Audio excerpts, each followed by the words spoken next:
Мен мына таласка келе жатканда Ак-Дөбөнүн фермасын көрүп кээде ичим ачышат. Ушу Чемеризов иштеп турганда ушул фермада суткасына 17-19 тонна сүт чыгарылып молокозаводко жеткизилип турчу.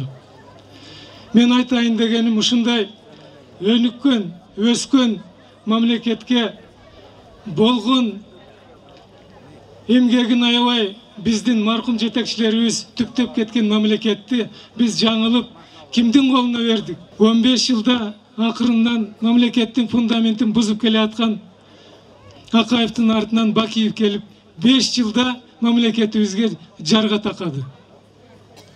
Мамлекет болобу? Мамлекет болуп калабызбы? Кыргызстан эгемендүүлүгүн сактап калабы деген сөздөр калды. Себеби түштүк Өзбекстанга бөлүнүп кетет. Түндүк Казакстанга бөлүнүп кетет. Кыргызстан деген эгемендүү мамлекет жок болушу мүмкүн деген айрым сөздөр башталып кетти.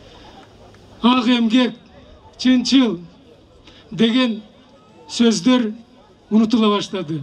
Мамлекеттин ынтымак ырашкерлиги бузула баштады.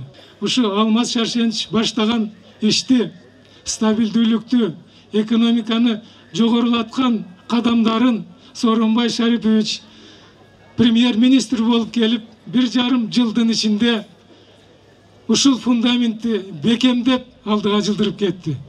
Мен ойлойм, урматтуу туугандар, Сооронбай Шариповичти жакындан жакшы билген адам катары бул киши ушу болгон алгылыктуу ийгиликтерди улап кетпестен мындан да бийик максаттарга жеткизүүгө мүмкүнчүлүгү бар. Сооронбай Шарипович Жээнбековду президент кылып шайлап алалы деп чакырып кетем. Рахмат. Сооронбай Жээнбеков 9 номер.